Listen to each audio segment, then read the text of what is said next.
Hello world, my name is Claire Lunsford, and I'm going to tell you what it's like to be a substitute teacher in 2018. Having experienced over 80 sub positions now in this past year, I've taught K through high school seniors in math and mostly English. I witnessed up close and personal that when students are not engaged, issues occur. Every time.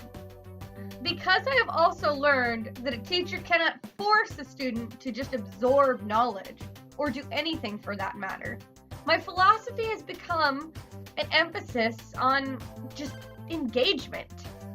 And that's reinforced every time I go into the classroom. In this process, I have also had to ask myself, what does engage most young people today? Is it anything like when I was in school? Can't be that different. Based on my experience over the past year as a substitute, the question that I have been asked most, particularly by teens, says it all. Hey, Miss Claire, do you play Fortnite? Hey, do you play Fortnite, Miss Claire? When's the last time you played Fortnite, Claire? Do you have Fortnite on your phone, Miss Claire?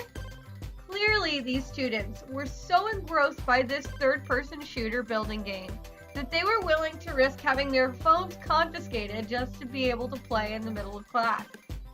Now, the reality of how certain behaviors can be addictive and distracting goes without saying. Yet the fact that humans are human does not mean that we have absolutely no self-control. In fact, learning to self-limit is a huge part of developing as an adolescent. But what is most interesting to take away from this story is the reason why such a game is so captivating for them. This reason is because it's fun.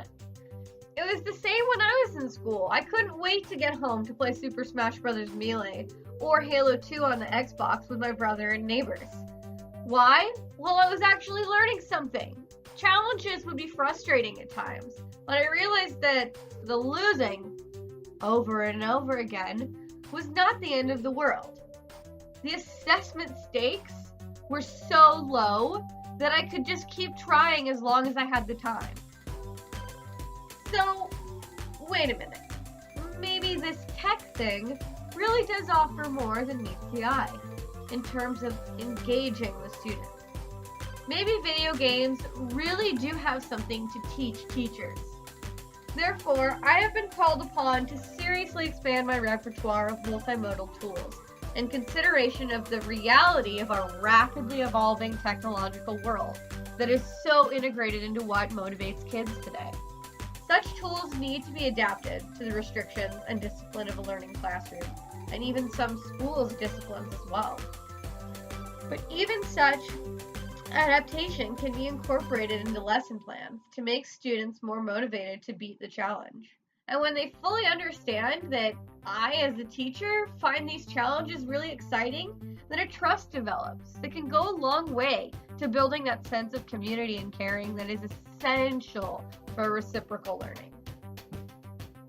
That initial spark of understanding then grows into an exchange of knowledge, which results in the students themselves expressing enthusiasm and teaching me what they know. I say, let them. I let students teach me all about Redstone and its mechanics in Minecraft education. I learned more about electrical engineering using Minecraft than I had in my whole life, but maybe that's because I've been an English major. This type of reciprocity is the thing that makes me have a good day at work, and them have a good day at school. While I can strive to accomplish such connections, I need to acknowledge my own limitations. I'm not Professor Dumbledore, and even he could not entirely control the responses of others. I'm never going to be completely up to date with what students want to be doing in the classroom. But what I can do is provide an environment, kind of like Hogwarts, where young people will feel inspired to find a way to use their strengths in creative and interesting ways. An environment where fun is not a bad word. Thanks for listening. Have a good one.